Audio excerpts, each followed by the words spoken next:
And, you know, on the back of a 1-0 win yesterday against Burnley in the Premier League, the last home game of the season, there was a really nice vibe around the stadium yesterday. Obviously, the post-season or post-last home game of the season party at the Tottenham Hotspur Stadium was good fun.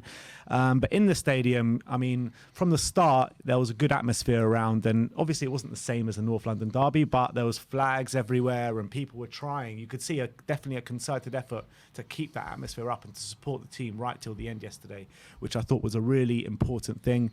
You saw players come out after the game and mentioning that the last two games of the season, home game of the season, have been really good in terms of atmosphere. And the way the game went, I thought that the players fed off that atmosphere in the first 10, 15 minutes, 20 minutes. I thought we looked really good. We looked sharp. We looked aggressive. We looked strong and fast. But once Burnley carried on to frustrate us, we found it really hard to break them down, And for that kind of early pressure we put on them, we didn't really break them down. And it was a very frustrating day, wasn't it, yesterday at Tottenham Hotspur Stadium? Yeah, sort of watching it, it's sort of like we had this sort of will to go out and get them. I mean, we were, including myself, lots of us were sort of confidently expecting a battering of Burnley, which didn't transpire. But what I'll say, sort of reflecting on it, when you get a team like Burnley, they will do that to everyone of quality. They'll do that to Liverpool, they'll do that to Man City and Chelsea and that lot, because they recognise, I think, that when it comes to going toe-to-toe with players of the quality that we have, I mean, we've got two undeniably world-class players in Son and Kane. I mean, what else is a team like Burnley going to do, especially with their sort of slightly threadbare defence as well, with, you know, the likes of Tarkowski out. So I would... In a way, there is a positive to draw from that, to sort of be flattered almost that they are that frightened of us that they have to set up that way, because they wouldn't set up that way against, say, Norwich. You know, they'd go all out to win the game.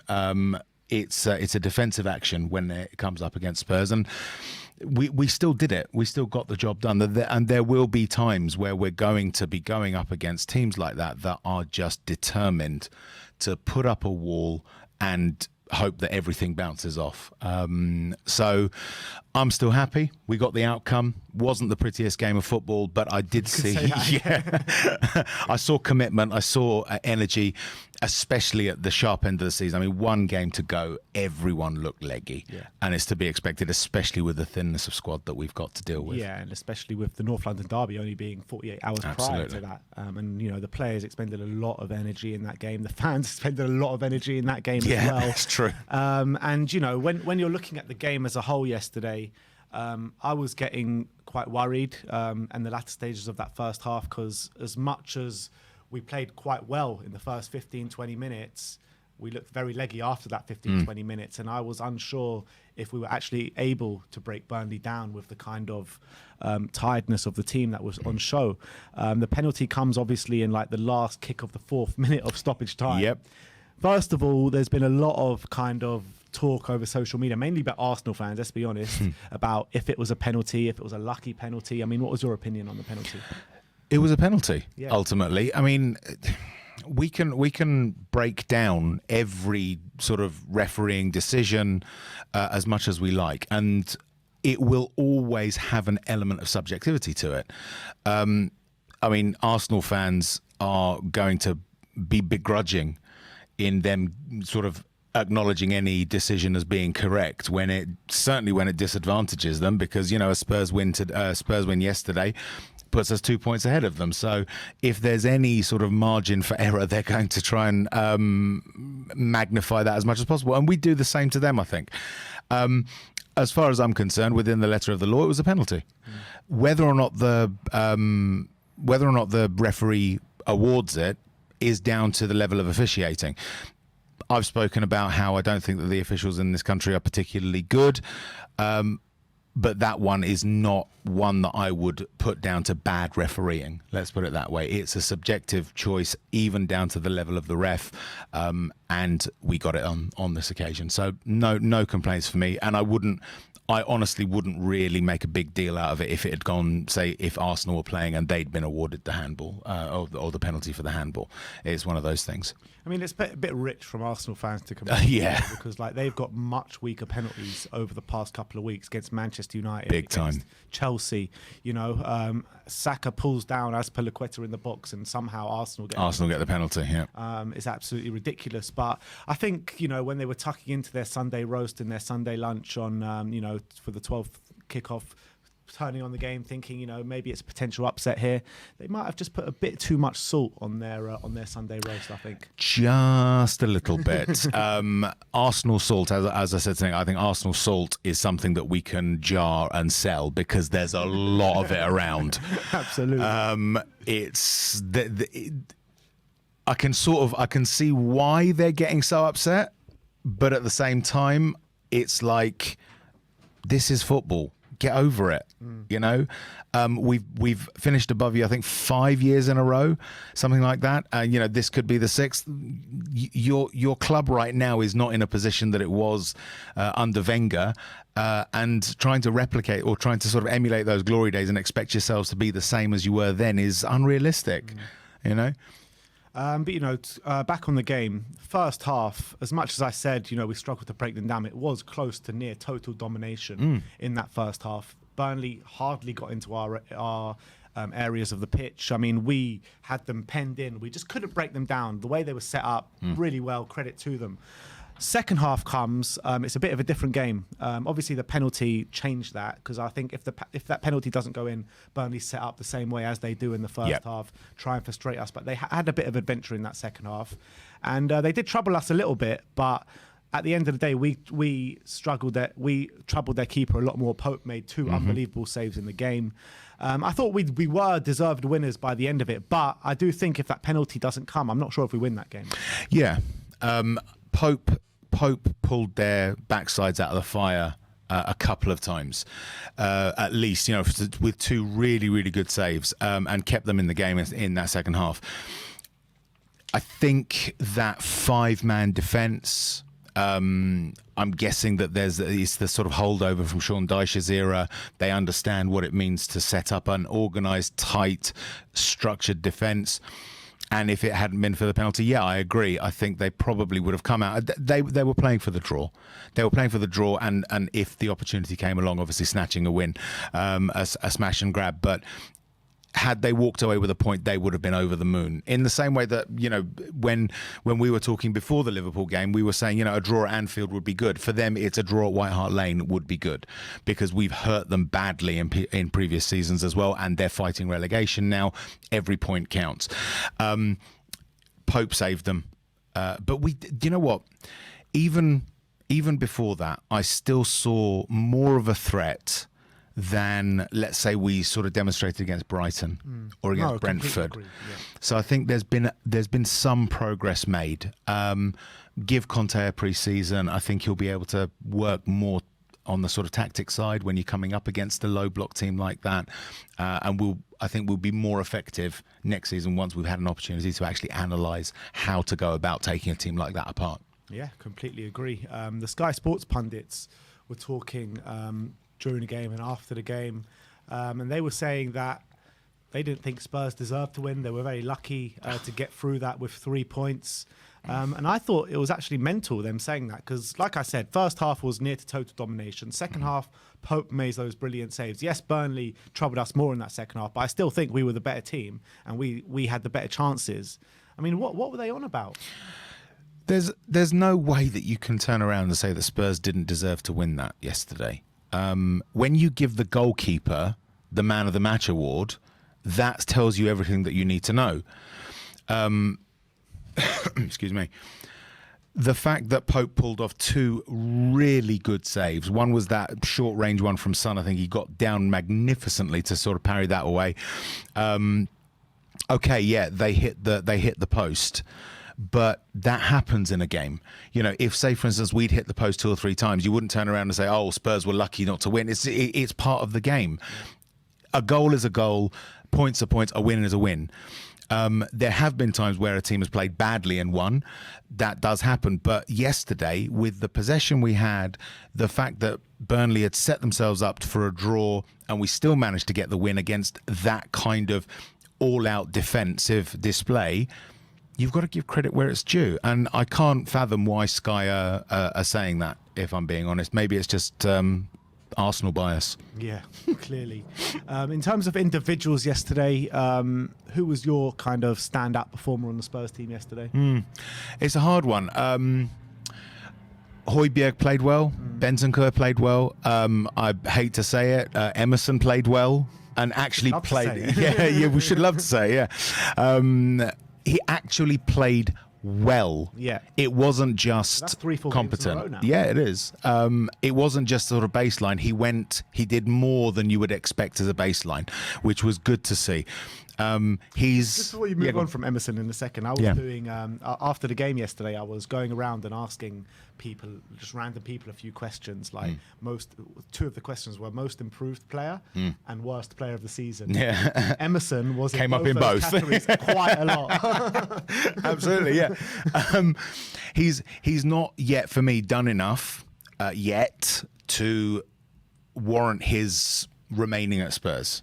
3 games out of 38, or say 37, plus however many cup games he's played, is still not evidence enough. In the same way that with Doherty, it's not evidence enough. The only reason that I would say pick Doherty over Emerson to remain, if someone said you can keep only one of them, would be, well, Doherty is a wing back, and so I would value the experience that he has more than the ceiling that Emerson may have.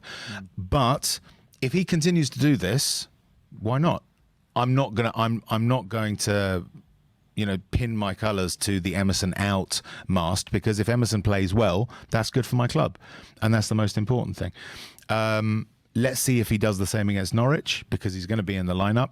And if that happens, it will then be down to Conte to make the call anyway, ultimately as to who remains. So it's not down to me, it's not down to any of us, it's down to him. If Conte wants to keep him, Conte thinks that he can turn him into a wing back, I'm not going to argue. Yeah, me as well. And I completely agree. I thought Emerson had a really strong game yesterday, but it's not just the way he was defending and the way he was going forward, but the way he was coming into the midfield, creating an extra option, which we haven't seen that much of him do that recently. And I think he keeps adding different facets to his game, game on game now. And I think actually the end of the season is coming a bit too soon for him. I think so.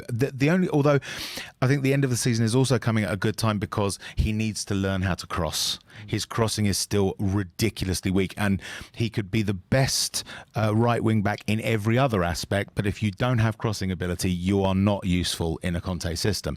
So this is again, it comes back to what's going to happen in the summer. Is Conte going to look at him and say, I can teach this guy to cross and turn him into a decent right wing back? Or is he going to say, well, he doesn't have the skill set that I need, there are other players out there that I can get? And so Emerson will be, I would imagine, probably loaned out this summer rather than sold. Loaned out next season rather than sold. And then eventually his Tottenham career may end, or he may learn how to cross at a different club. So yeah, I think the jury's out on Emerson now. It's not as clear cut as it was, say, 3 weeks ago. We're gonna have to wait and see, I think. Yeah, I can agree with that. El Said in the comments says, Rez the Great. Oh. You got a fan base growing for you. Stop it, my head's big enough already. Fan base growing for you. Do you know how hard it was to buy this hat? Because they didn't do it in this size, A couple players that I want to talk about. First of all, Davinson Sanchez, because obviously he came in very late before the Arsenal game as a late inclusion. Backed up with a game against Burnley yesterday, and I think that he really has stood up to the challenge to come in straight away. He hasn't played a lot of football in recent months, little next to nothing, and he's come in and he's slotted in straight away on that right hand side, and he's doing a job for us. I thought he was imperious yesterday. I don't think anything got got by him. No. I thought defensively he was spot on, and he was relieving the ball well and relieving us of pressure really well yesterday. Yeah, absolutely. The only, and I'm not saying this because I want to highlight the negative. I thought he really was, as you say, imperious. He was very, very good. The only weak part of his game was a couple of times where he tried to sort of do the vertical balls and didn't quite make it. But let's put it that way, Burnley was so compact that it's really difficult to find space to pass into anyway. So I wouldn't berate him for attempting it, because it's nice to see. Yeah, he hasn't played for 2.5 months before playing against Arsenal. To come in and to put in the performance that he did against Arsenal and against Burnley was testament to his sort of resilience. I think Conte calls him patron, which means boss. So, which is what the players call him. I would love it if Sanchez could become a top defender as well. He's got all the tools. He's got all the tools. I think the only question mark has been over composure, in terms of just sometimes the brain fart coming in, which you can probably train out of a player, teach them a bit of focus, a bit of concentration. I think Conte himself has also said that about him, said that if his concentration can be improved, he may have a future at Spurs. Who knows? Who knows? So it was nice to see. It was very nice to see, and it was encouraging that we were worried when Romero went out, because it's like, well, who do we bring in his place? And it's like Davinson Sanchez. Yeah. Absolutely. And the last player I want to talk about is Ryan Sessegnon. I mean, at the end of the game yesterday inside the stadium, I gave Emerson Royal my man the match for Spurs. But on reflection, I think Ryan Sessegnon probably has to get it. I think that I had a few issues with his performance, I'm not going to lie, but I think that on a whole, I think he looks a lot more confident. He's attacking the space a lot more. He's defending really well. He looks like a completely different physical specimen as he was maybe this time last year or earlier on in the season under Nuno. I still think that he's not taking on his fullback enough as maybe he can. But I think when he does get into that space, he has the quality. And on another day, he could have had 2 or 3 assists yesterday. Yeah, I agree. The one thing that a couple of people have said to me is that he's looked a bit tentative, almost like he's worried about injuring himself, which you can understand. Yeah. And I've seen, obviously it's a subjective analysis, but I've seen evidence of that, or what I've thought is evidence of that in the last few games, and against Burnley as well, but not as much against Burnley as, say, against Arsenal, and not as much against Arsenal as, let's say, against Liverpool. It's seemingly he's getting more confident in his body, I hope, because he's another one who's got the tools. He's got pace, he's got aggression, he can pass. Obviously, he's not the best at any of those yet, but he's still very, very young. So, again, could be a gem that Conte polishes into an actual diamond of a player. We have to wait and see. But whatever happens, we need effective wing-backs for Conte. That is undeniable. Yeah. If Sessegnon can be one of them, if Emerson can be one of them, that's all to the good. But we still need more. Agreed. Absolutely agree.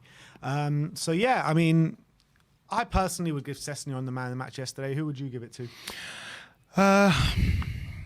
I would probably go with Sessegnon as well, if I'm being honest, or maybe Sanchez. It's really difficult to pick a Spurs man of the match because everyone played well, but nobody stood out as amazingly good. It was, and that's not to take away from their performance. It was a good performance, but it was, I would say, give the man of the match to the whole team, because as a unit, everyone played well. Everyone played to each other's strengths. There seemed to be a lot of cohesion there. That is one of the things that we've needed to build. So if I had to pick one player, I mean, you've picked Sess, so let's go with someone else. So we sort of spread the love a little bit. Let's go with Sanchez. Yeah, absolutely.